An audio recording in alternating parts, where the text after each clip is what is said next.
Bonjour à toutes et à tous et bienvenue sur ce live, un nouvel atelier LibriNova dédié ce soir au thème du rôle de l'agent littéraire. On est en direct sur Instagram, sur Facebook avec Andrea Field et on attend vos questions, vos commentaires. N'hésitez pas, n'hésitez pas à dire tout ce que vous avez à dire. On prendra du temps en fin de live pour répondre à toutes vos questions. Alors, on a choisi ce thème parce que le rôle de l'agent littéraire a été popularisé par la série 10% ces dernières années, mais ça reste assez mystérieux. À quoi sert un agent? Est-ce qu'il va vraiment vous permettre de pousser les portes des maisons d'édition? Et si oui, comment?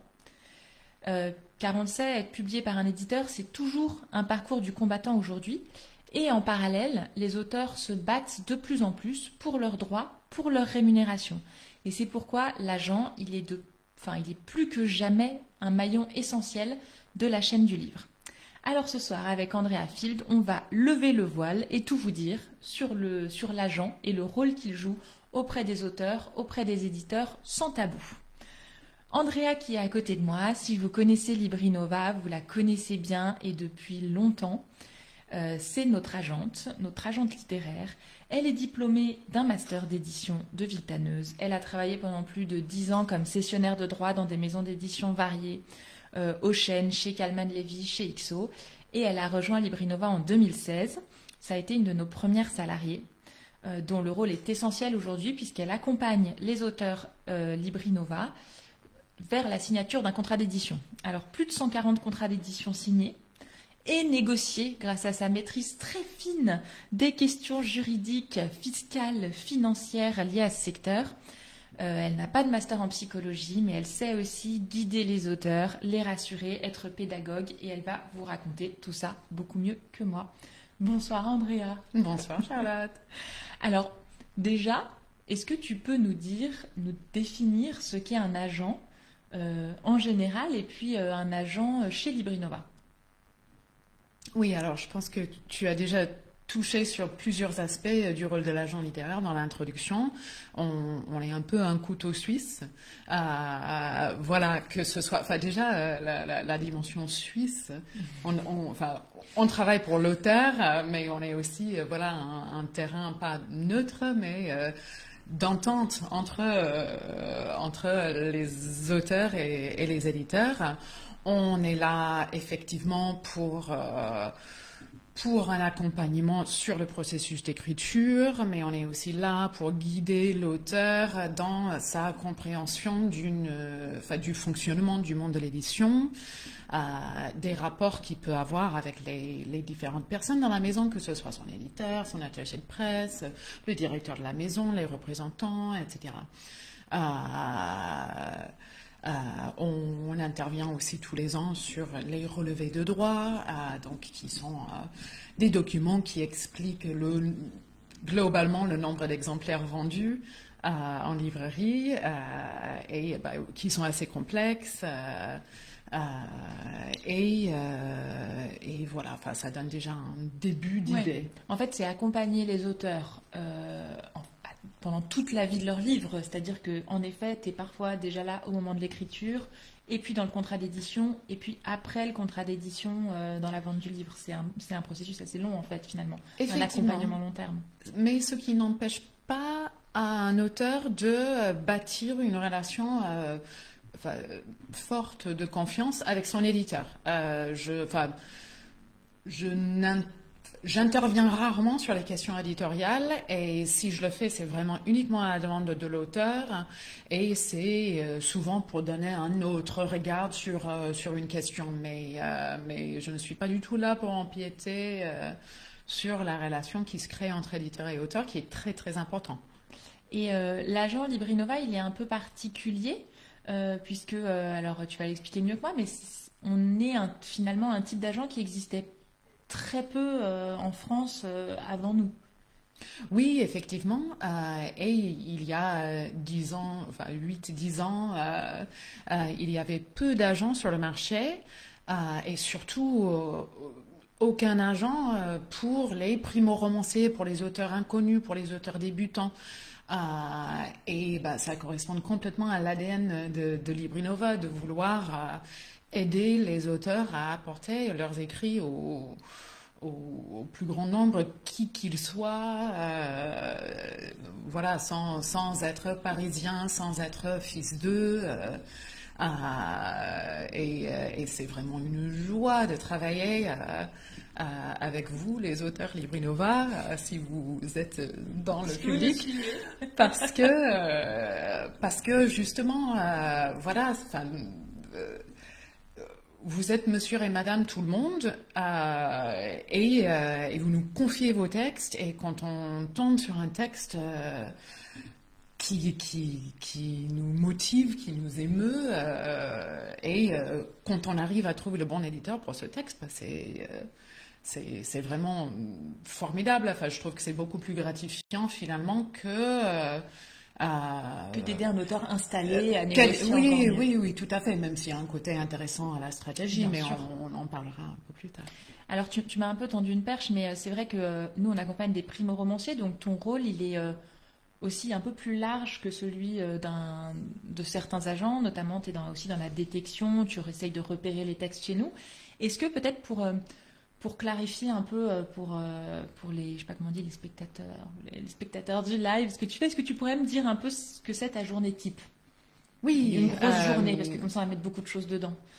Oui, bien sûr. Donc déjà, elle est extrêmement hétéroclite.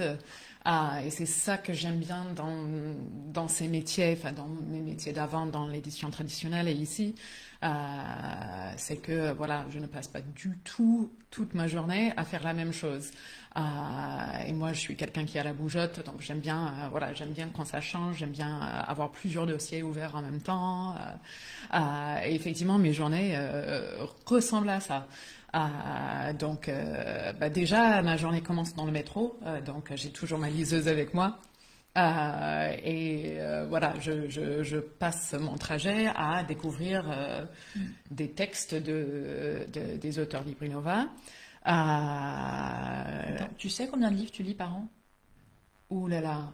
Non, tu sais pas. Des centaines. Beaucoup. Oui, des centaines. Okay. Vraiment, oui, donc, je pourrais pas dire. Il y a des statistiques dans notre système, mais je pense qu'elles ne sont pas tout à fait représentatives, mais plusieurs centaines. Et après, une journée peut être composée de rendez-vous externes ou avec des auteurs ou avec des éditeurs. Peut-être est toujours composée de beaucoup de messages et d'appels téléphoniques avec les éditeurs, avec les auteurs. C'est un métier extrêmement relationnel. Et ça va au-delà du simple contenu business, finalement. Pour moi, ou un auteur ou un éditeur, en fait, on finit par parler de nous-mêmes, pour bâtir un lien qui va au-delà du contenu du livre. Donc, il y a une large dimension relationnelle. Donc, je commence par les aspects plus glamour. Et après, il y a aussi la relecture de contrats, le travail sur les relevés, donc qui arrive entre la période de mars et idéalement juin. Tout est bouclé, mais souvent il y a des soucis. Voilà, moi je suis en train de... Donc là, pour expliciter un peu, c'est le moment où on sait combien nos auteurs publiés par un éditeur ont concrètement vendu de livres, et donc combien ils vont toucher en droit d'auteur. Et donc là, tu refais les calculs pour vérifier que tout est bon, et ensuite tu relances pour que les auteurs soient payés. C'est ça, en gros. Oui, parce que un agent est là effectivement pour lire un texte, pour l'aimer, pour le proposer à des éditeurs qui semblent correspondre au registre du texte donné.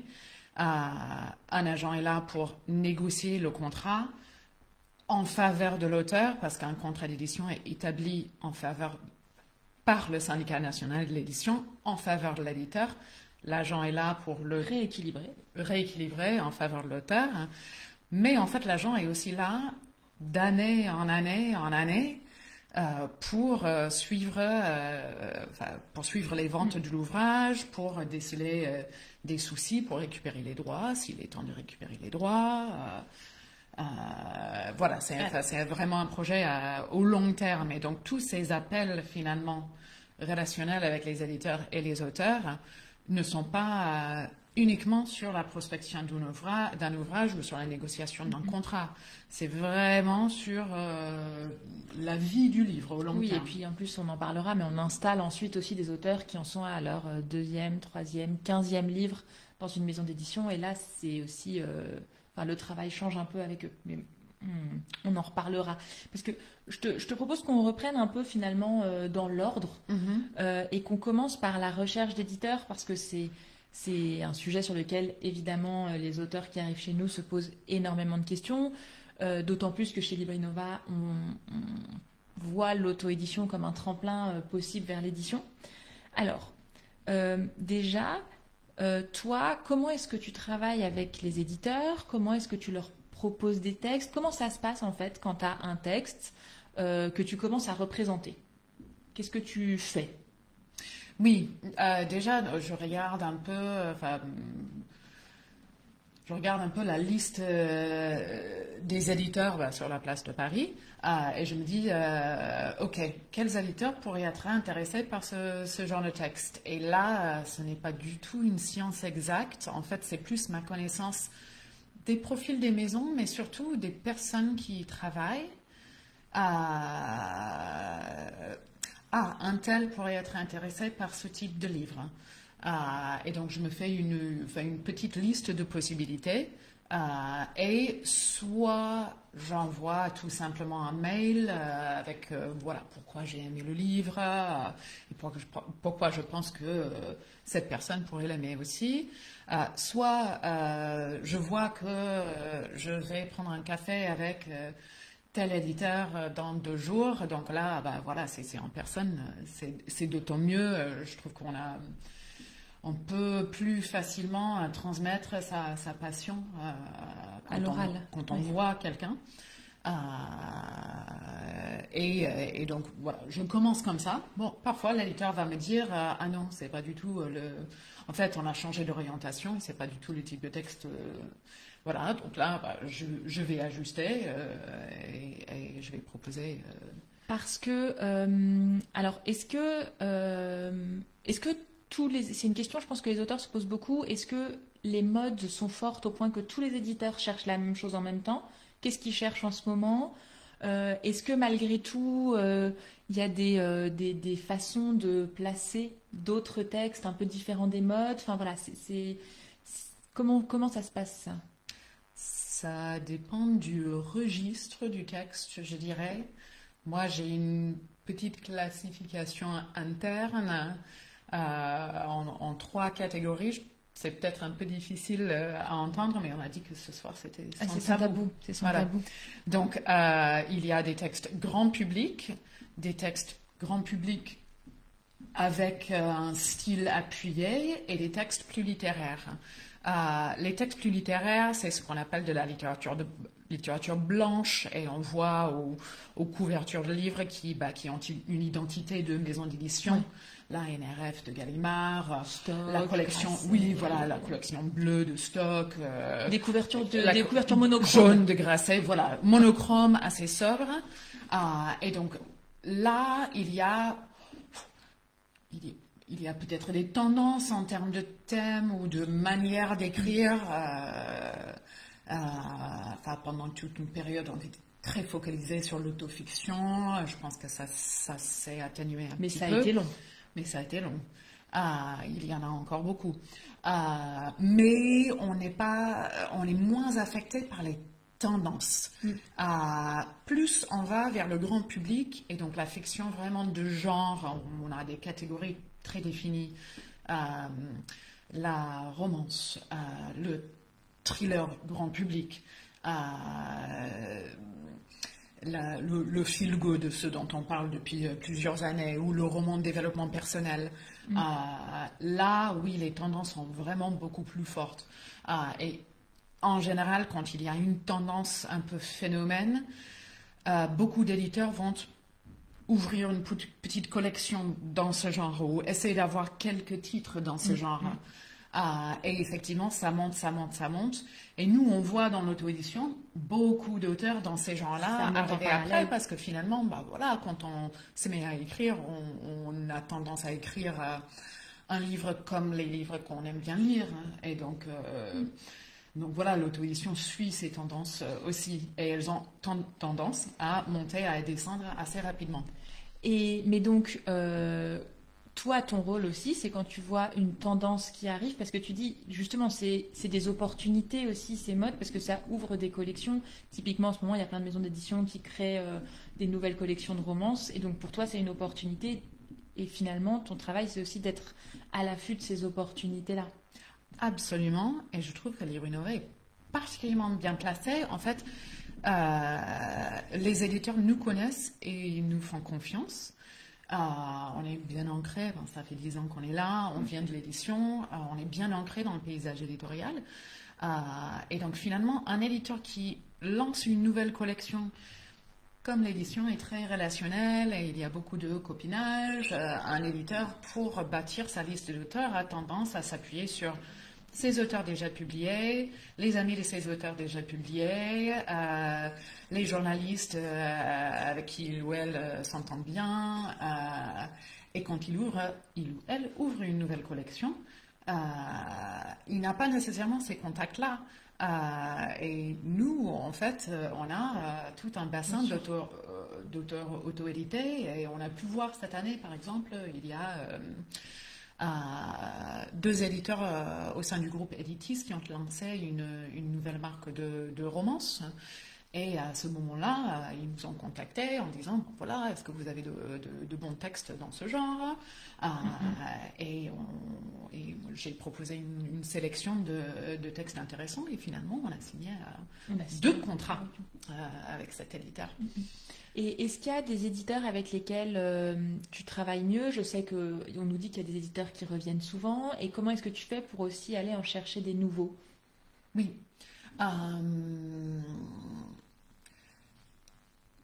Comme je l'ai déjà mentionné, l'édition en général, enfin, tous les métiers de la culture, je pense, sont des métiers extrêmement relationnels. Enfin, il y a des... Je ne sais pas, je pense qu'on attribue beaucoup d'émotions au contenu.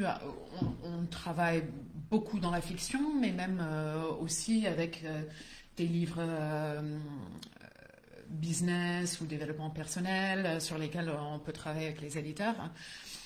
Il y a des questions de goût et de compréhension de tendance.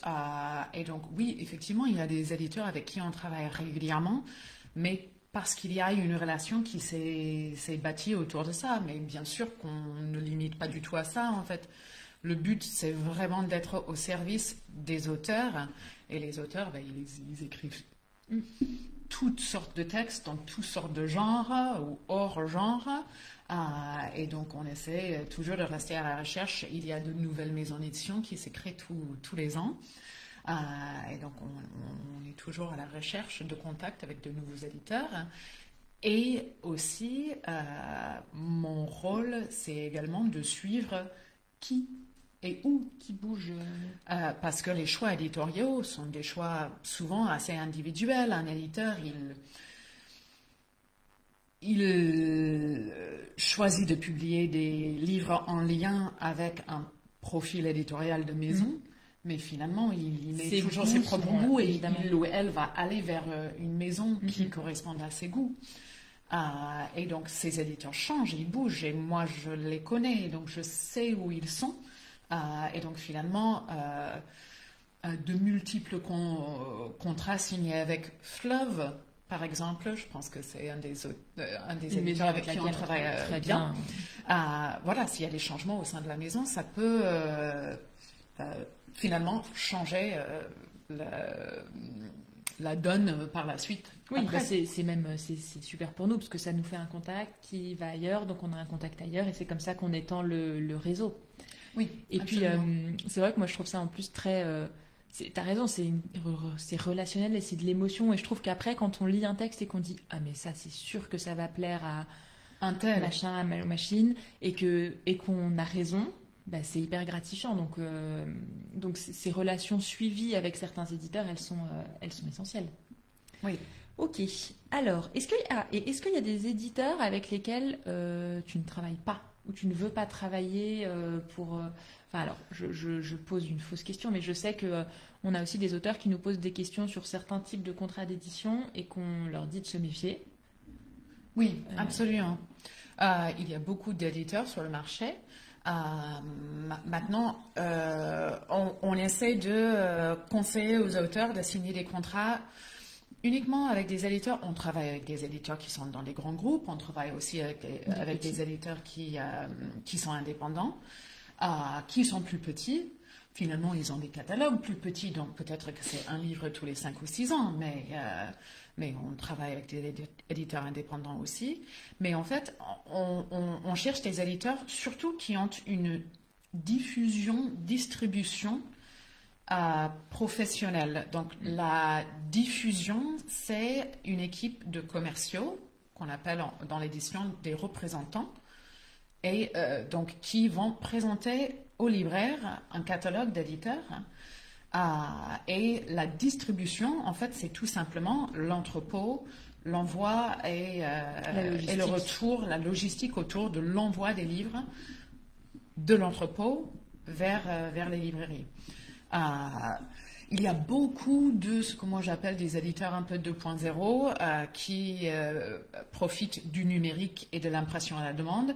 Et ils ont tout à fait raison de le faire. Nous, on le fait aussi. Absolument. Et on est ravis de pouvoir apporter des livres de nos auteurs aux lecteurs de cette manière-là. Mais finalement, nous, c'est de l'auto-édition. L'auteur, il reste propriétaire de ses droits et il retire son livre du marché quand il veut. Il achète des services, on exécute des services, c'est transparent. Il y a beaucoup de ce que j'appelle des éditeurs 2.0. Finalement, qui n'ont pas une étendue plus large, une visibilité plus large pour leurs auteurs que nous en auto-édition, sauf que l'auteur doit signer un contrat d'édition, il doit parfois payer quelque chose, alors que s'il doit payer quelque chose, pour moi, c'est l'auto-édition. Mais il n'est plus propriétaire de ses droits. Il reçoit un petit pourcentage de droits pour son livre et pas la quasi-totalité du prix de vente. Oui, le but, c'est pas que les auteurs signent à tout prix un contrat. Il faut voir si ça leur apporte plus que ce qu'ils ont déjà chez nous. Absolument. Donc, méfiez-vous aussi d'un éditeur, qui vous aborde sans que vous ayez envoyé votre manuscrit. Là. Qui vous met de la pression pour signer un contrat rapidement. Le temps de l'édition traditionnelle est très très long. Voilà, ils ne vont jamais vous mettre de la pression. Alors, on parlait contrat, justement. Donc, une fois que tu as trouvé le bon éditeur pour le bon texte et le bon auteur, parce que c'est un trio, un puzzle. Déjà, est-ce que ça se négocie vraiment un contrat? Parce que je pense que tous les primo-romanciers ont cette impression qu'une maison d'édition qui leur propose un contrat leur fait quelque part une faveur et donc ils sont prêts un peu à signer, à tout signer. Alors, est-ce qu'on peut négocier et qu'est-ce qu'on négocie? Oui, tout dépend du contexte. Donc, s'il n'y a qu'un seul éditeur qui est intéressé par un premier texte, effectivement, on a moins de marge de négociation, mais il y a toujours beaucoup de choses qu'on peut négocier. Généralement, pour les textes de fiction, l'éditeur propose une avance sur droit, donc une sorte de salaire qu'il paye à l'auteur, même s'il a déjà écrit son livre, mais qui paye à l'auteur pour le temps passé, etc. Donc, c'est un montant qu'on peut négocier. Il y a aussi le taux de droit. Idéalement, on voudrait toujours suivre ce que recommande la Ligue d'auteurs professionnels, donc qui est un taux minimum de 10%. Maintenant, ce n'est pas toujours possible. Il faut aussi connaître l'éditeur et il faut connaître un peu la marge de manœuvre. On peut aussi négocier les paliers de droit, le nombre d'exemplaires. On peut essayer d'éliminer un droit de préférence dans un contrat. On peut augmenter les droits numériques. Augmenter les droits numériques qui sont souvent bas. Voilà. On peut essayer de ne pas céder toute une intégralité des droits s'il y a des droits qui ne correspondent pas au genre du livre. Oui, ou pour une raison particulière, je ne sais pas, un auteur qui travaillerait dans le cinéma et qui dirait l'audiovisuel, je veux m'en occuper, ou des choses comme ça c'est possible? Oui. On avait une autrice, par exemple, qui était metteuse en scène et qui écrivait des pièces de théâtre, et donc on a rajouté la nécessité d'obtenir son accord préalable dans son contrat. Donc finalement, tu négocies pas mal de choses. Et tu disais, alors quand on a un seul éditeur, parce que ça t'arrive d'avoir plusieurs éditeurs intéressés par un texte, et dans oui, ce cas, alors, quand il y a plusieurs ça, éditeurs, bien, ça, on peut jouer. Oui, là, on peut essayer de monter ce qu'on appelle une enchère. Donc, on met les éditeurs en concurrence, on garde beaucoup de mystère, hein, on ne dit jamais aux éditeurs combien d'autres éditeurs il y a, qui y sont, voilà. Et là, c'est assez drôle. Souvent, on a des appels des éditeurs qui essaient de savoir au moins c'est quel groupe, ce serait quel éditeur de poche après, etc. Et donc là, oui, on peut mettre de la pression pour avoir les meilleures conditions financières possibles. Ou demander ce que l'éditeur a prévu en termes de marketing, promotion du livre. Avoir plus de pression sur la date de publication. Ouais, ça te donne des billes de négociation. Oui, tout à fait. Et côté auteur, combien ça leur coûte aux auteurs, à eux, de t'avoir comme agent? Parce que ça, c'est une vraie question aussi, parce qu'on négocie pour eux pour qu'ils aient plus de la part de l'éditeur, mais combien ça leur coûte? Est-ce qu'ils s'y retrouvent? Bien sûr. Donc l'agent prend une commission uniquement sur les droits qui découlent, qui viennent du contrat d'édition. Donc, l'auteur ne paye rien à l'agent. Une fois qu'il ou elle reçoit son avance, ses droits, tous les ans, l'agent prélève une commission. Donc, l'idée, c'est que quand on négocie le contrat aussi, on essaie de faire en sorte que notre commission soit absorbée, voire dépassée dans ce qu'on négocie. Bien sûr. Et alors, justement, donc, je pense que c'est intéressant financièrement pour les auteurs et qui s'y retrouvent. Et ça me mène à mon sujet suivant, qui est la suite de la vie du livre.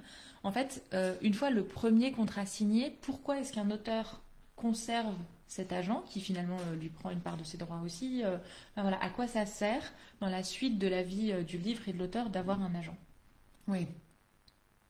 Donc, négocier un contrat tous les ans, ce n'est pas... Bon, on ne peut pas... Pour chaque contrat, on n'améliore pas nécessairement les conditions financières, mais on peut, tout dépend du contexte. Mais ce n'est pas nécessairement une partie de plaisir. Ce n'est pas nécessairement ce que l'auteur veut passer son temps à faire, à décortiquer des relevés, relancer l'éditeur pour les relevés, pour des paiements, selon l'éditeur. Tout est possible, mais tous les éditeurs ne sont pas extrêmement rapides. Il y a souvent des erreurs sur les relevés parce que les éditeurs gèrent une masse d'informations. Ce sont c'est une partie de la vie du livre qui n'a finalement pas grand-chose avec la création et l'écriture, et ce ne sont pas nécessairement des choses que l'auteur a envie de passer son temps à faire. Il y a aussi une certaine confort dans le fait de laisser quelqu'un d'autre aborder l'éditeur, demander plus d'argent, etc. Donc, ce qui est sympa, c'est que moi, je peux avoir une conversation franche avec l'éditeur et je peux aussi avoir une conversation franche avec l'auteur. Donc, tu as vraiment la vision globale. Chacune peut vraiment dire ce qu'il a derrière l'esprit Et moi, je prends les deux voilà, je fais en sorte que tout le monde soit heureux, en principe. Et j'ai l'impression qu'il y a même des auteurs avec qui tu bâtis vraiment aussi à un moment une stratégie, enfin, en fonction de leur objectif, évidemment. Ça peut être de vivre de l'écriture à terme, ça peut être pour quelqu'un qui écrive des romans pour les adultes, d'écrire aussi pour la jeunesse. Enfin, il y a quand même une dimension. Enfin, c'est pas que de l'administratif et de la finance. Je trouve qu'il y a une dimension stratégie de vie dans ton métier. Absolument, et un soutien émotionnel. On n'est pas, l'auteur est souvent très très solitaire. Avoir à la fois un agent et un éditeur sur qui il ou elle peut s'appuyer dans des grands moments de solitude, quand il se pose la question de bon voilà, moi j'écris tel type de livre depuis plusieurs années, j'ai envie de faire autre chose, je pense à autre chose, est-ce que stratégiquement je peux, dans quel contexte, quelles sont les conséquences, voilà, ou tout simplement mon éditeur pour mon 5e roman, mon éditeur m'a proposé une couverture que je n'aime pas du tout. Comment je fais pour et lui il dire insiste, qu'est-ce que je fais Et alors, est-ce que tu as déjà eu à gérer des grosses situations de crise? Oui. Vas-y, raconte. Pour l'instant, je regarde les questions que vous Oui, envoyez oui, en oui, même temps. Visiblement, il y en a beaucoup. Ah, super. Ah. Oui, c'est le genre de choses qui peut arriver dans la vie des auteurs et dans la vie des éditeurs. Bon, déjà, j'ai déjà vécu plusieurs maisons d'édition qui étaient en liquidation ou qui ont fermé. Et donc là, voilà, être là pour aider l'auteur à sortir de cette situation, de trouver un autre éditeur. Là, c'est un moment assez difficile hein, quand sa maison d'édition n'existe plus. J'ai déjà, oui, accompagné une autrice qui ne se sentait plus bien dans sa maison d'édition, même au bout de plusieurs livres. L'éditeur lui avait demandé de changer finalement un aspect narratif de son roman, et le roman était déjà à moitié écrit, et il y avait d'autres soucis de communication. Ça marchait pas. Et voilà, on en a beaucoup parlé, on a essayé on a fait des réunions avec la maison d'édition, on a eu beaucoup de discussions, et finalement, ce qui en est ressorti, c'était que la meilleure chose à faire serait de changer de maison d'édition, et donc j'ai aidé l'auteur en question a trouvé une nouvelle maison où cette personne est très épanouie. Bon. Alors, je vais prendre les questions pour Oui. qu'on ait le temps de leur répondre. Alors, mettez-vous en place des techniques pour valoriser les primo-romanciers. Est-ce différent que pour les auteurs confirmés? Oui, c'est différent. Ça, je peux répondre à la deuxième partie de question. Oui. C'est différent. Oui. Oui, c'est différent parce que un auteur qui est déjà vendu, il y a des éléments un peu concrets. Bon, grâce à l'auto-édition, on a parfois des éléments concrets parce qu'on a un chiffre de vente, on a des commentaires auteurs, on a des chroniqueurs, etc. Donc c'est pas un primo-romancier. Donc moi, je ne travaille qu'avec des auteurs LibriNova, donc des primo-romanciers auto-édités. Maintenant, il m'est arrivé de défendre des auteurs dans le cadre du Prix des Étoiles, par exemple, qui n'avaient pas de vente, n'avaient pas de commentaires. Les éditeurs, quoi qu'ils en disent, sont toujours à la recherche de primo-romanciers. Tout est possible encore. En fait, c'est la découverte, c'est le rêve pour l'éditeur aussi, pas que pour l'auteur. L'ardoise est vide. Donc c'est cette magie-là que j'essaie de vendre. C'est vraiment une nouvelle voie. Je sais qu'on dit ça beaucoup, mais quand on tombe sur une plume qui apporte vraiment quelque chose à la scène littéraire, on a vraiment envie de le défendre, et c'est cette magie-là, c'est cette nouveauté-là qui a un autre avantage finalement. Oui, et parfois on a aussi, comme tu disais, du très concret, que ce soit des chiffres de vente, mais pour un prix des étoiles. Si je pense par exemple à Morgane, quand on dit bah, il va y avoir un bandeau où Mélissa d'Acosta dit c'est génial, c'est un argument aussi pour convaincre les éditeurs. Donc c'est aussi ce genre de choses qu'on met en place. Oui, tout à fait. Et maintenant, bon, il y a un prix des étoiles par an, mais on a... Il y a tous les autres. Oui, et c'est essayer de trouver un bon pitch pour le livre qui va bien donner envie de le lire. Et ensuite, cibler le bon éditeur. Cibler le bon éditeur et transmettre son enthousiasme. Et c'est là où le relationnel est très important parce que si un auteur envoie son manuscrit de manière anonyme, et si moi, Andrea, je dis à telle éditrice avec qui je m'entends très bien et qui connaît mes goûts et je connais ses goûts, si moi je dis vraiment, je sais que tu vas aimer ce livre, elle le lira quoi. Elle le lira, oui. Alors, j'ai l'impression que Librinova place beaucoup de romans feel-good auprès des éditeurs. Est-ce parce que vos auteurs qui marchent produisent surtout ce genre de littérature ou alors parce que d'autres genres sont plus durs à placer? C'est parce qu'il y a une grosse mode déjà. Une grosse mode feel-good, donc forcément les éditeurs en cherchaient beaucoup. Oui, et il y a beaucoup d'auteurs de feel-good qui se sont retournés vers l'auto-édition, enfin vers Librinova. Donc effectivement, on en a beaucoup, mais oui, surtout, oui, les éditeurs étaient vraiment à la recherche de ce genre, qui est une tendance qui, je pense que les maisons ont déjà beaucoup d'auteurs feel-good et ils en publient peut-être un peu moins maintenant. Oui, après c'est un mot qui regroupe beaucoup de choses un peu différentes, je dirais. Aussi, il y a beaucoup de choses qui vont dedans et donc c'est compliqué aussi de répondre. Alors, trouver un éditeur dans l'absolu est déjà compliqué si un roman est un one-shot, mais si un auteur a écrit une trilogie, est-ce mission impossible ? Ça dépend du genre. En jeunesse, les séries, en jeunesse, en imaginaire, on peut avoir des séries. Les séries sont tout à fait fréquents.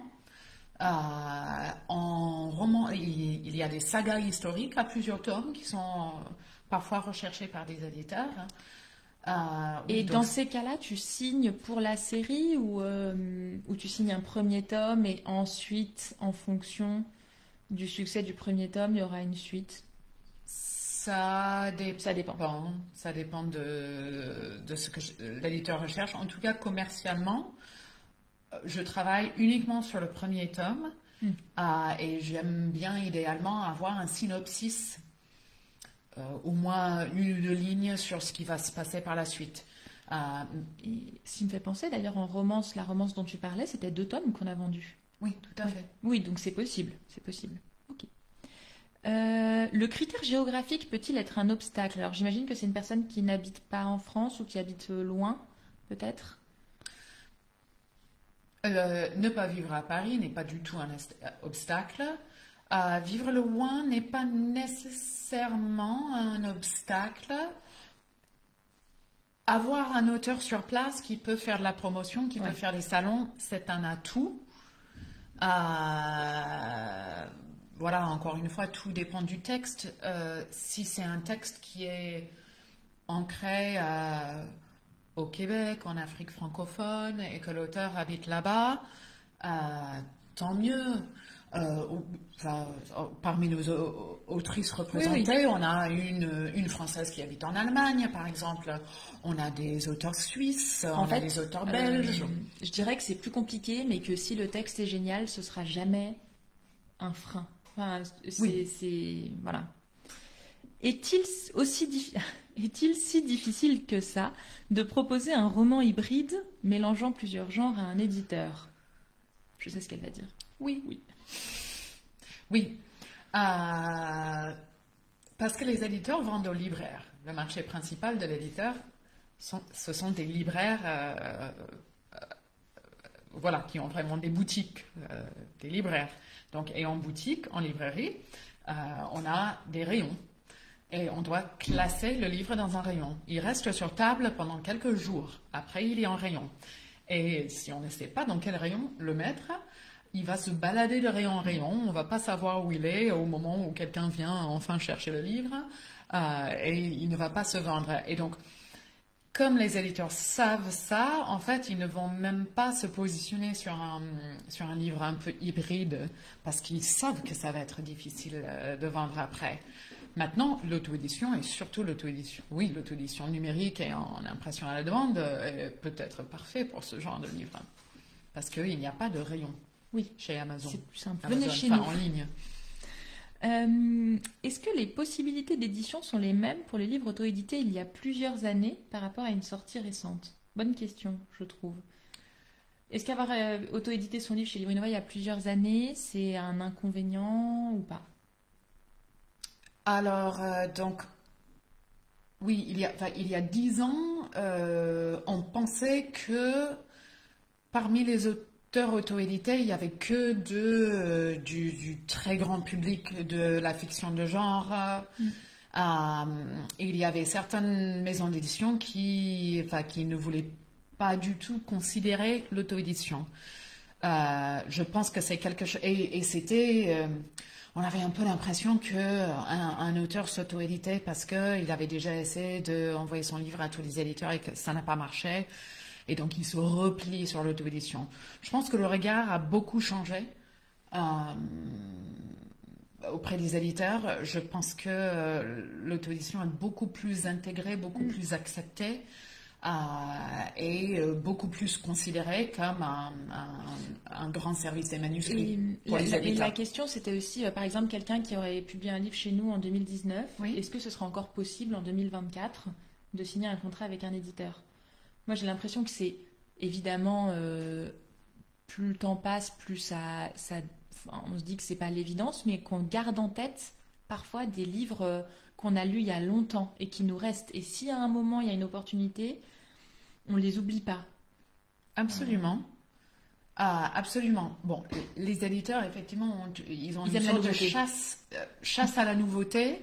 Par contre, comme il y a des tendances qui arrivent, qui repartent, des sujets qui arrivent et qui repartent.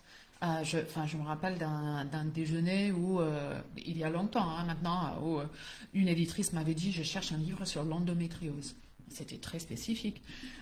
Et parfois, ça arrive. Parfois, il y a des éditeurs qui me disent « Je cherche des livres là-dessus ». Et on va penser à ce livre qu'on a beaucoup apprécié et qui était de grande qualité, même si il date de 2018. Si c'est pas un livre d'actualité. Alors, je continue parce qu'il y en a beaucoup, donc comment sélectionner un agent littéraire et où les trouver? Donc, sélectionner l'agent littéraire, voilà. Où la trouver? Non, mais est-ce qu'on peut trouver ailleurs des agents littéraires aussi si on cherche? Oui, donc Livre Innova fait partie d'un syndicat, un syndicat dans lequel il y a une alliance pour les agents les agents littéraires français. Et donc sur le site du syndicat qui est SF2AL, SFAL, voilà, qui est le syndicat de tous les agents de l'audiovisuel. Donc il y a des scénaristes qui sont dedans aussi. Il y a une rubrique AALF, donc qui est l'Alliance des agents littéraires français. Il y a un annuaire, voilà, un annuaire des agents. Maintenant, après, il faut cliquer, il faut suivre les liens, il faut regarder un petit peu le site des agents, parce qu'il y a beaucoup d'agents qui ne représentent que des éditeurs étrangers pour les éditeurs français, qui ne représentent que de la jeunesse ou que de la BD. Ça reste très rare, les agents qui représentent des auteurs qui n'ont pas encore été publiés quand même. Oui, tout à fait. Et rares sont les agents qui représentent des auteurs tout à fait inconnus. C'est-à-dire qui n'arrivent pas à leurs oreilles par leur réseau d'édition. Il y a beaucoup plus d'agents sur le marché maintenant qu'il y en avait il y a 10 ans, ce qui est formidable parce que ça veut dire que notre métier se professionnalise encore plus. Il y a plus de reconnaissance auprès des éditeurs pour notre travail. Ils sont ravis de nous avoir. Mais voilà, ça reste quand même un milieu où il y a pas mal de recommandations. Oui. Alors, est-ce que tu encourages une forte présence des auteurs sur les réseaux sociaux? Est-ce que c'est quelque chose que les éditeurs cherchent finalement, des auteurs très présents sur les réseaux sociaux? De plus en plus, oui. Je pense que le lecteur d'aujourd'hui s'attend à avoir l'impression, en tout cas, d'avoir une relation directe avec l'auteur. Et effectivement, c'est un plus pour un éditeur d'avoir un auteur qui est présent sur les réseaux. Ouais, c'est un avantage en plus, c'est un argument en plus pour toi. C'est pas obligatoire, mais c'est un bonus. Tout comme l'auteur qui vivrait en Australie, par exemple, si le texte est vraiment bon et l'auteur n'est pas présent sur les réseaux, ce ne sera pas un frein. Mais si le texte est bon et en plus l'auteur est très présent sur les réseaux, surtout si l'auteur a beaucoup d'abonnés, voilà, ça va être un plus, c'est sûr. Bon, je prends une dernière question. Je suis désolée pour ceux dont j'ai presque tout posé, hein. Et en dernière question, je la trouve pas mal, mais est-ce que tu as jeté un œil à l'ensemble des livres finalistes du Prix des Étoiles 2023? Oui. Ah oui, c'est son travail. Oui. Oui. Et ça fait aussi partie, j'ai oublié ça dans ma journée type. Tout le travail de détection. Je regarde les manuscrits qui arrivent, je les dispatche, je prends des notes. Et donc non seulement ces titres, tu les as regardés, mais c'est des livres typiquement que tu gardes en tête, même si on ne les représente pas, pour quand un éditeur va te dire je cherche ci, ça, voilà, tu les connais. Oui. En fait. Voilà. Bon, j'espère, je suis désolée si... encore une. On me dit encore une. Alors, on nous demande de rappeler les conditions pour rentrer dans le programme agent de LibriNova. Et ça, c'est une très bonne question. Alors, comment on fait pour avoir un agent chez LibriNova? Alors, on s'auto-publie Première via LibriNova. Voilà. Après, il faut avoir obtenu un certain nombre de ventes. Donc, il y a un premier palier à 1000 exemplaires où l'auteur a fait connaître son livre auprès des lecteurs et nous, on va le faire connaître, attirer l'attention des éditeurs dessus.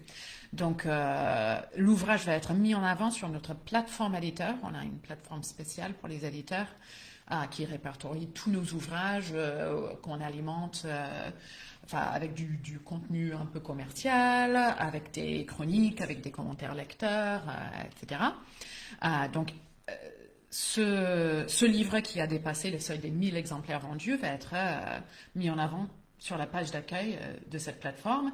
Et moi, je l'inclus dans une newsletter qui est envoyée à une liste d'éditeurs qui correspondent au genre, au style du livre, au registre du livre. Après,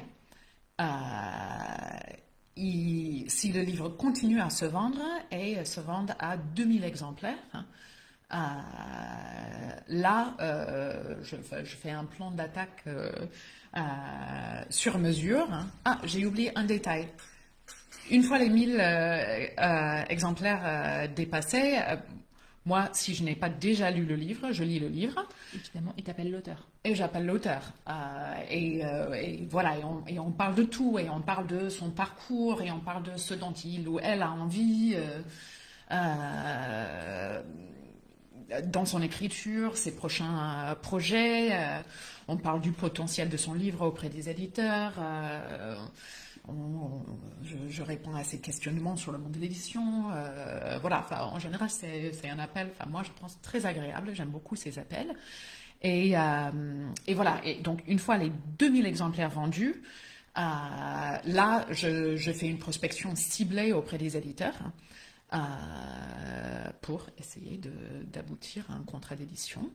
On a aussi des auteurs qui rentrent dans le programme agent par le biais du prix des étoiles.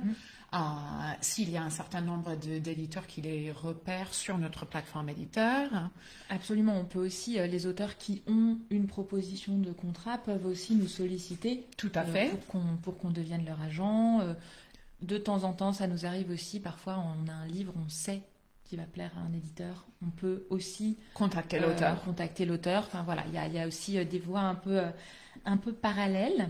On peut aussi parler rapidement d'un nouveau service qu'on va lancer, alors destiné aux auteurs peut-être un petit peu plus professionnalisés déjà, mais qui ont besoin de conseils d'agents. Oui.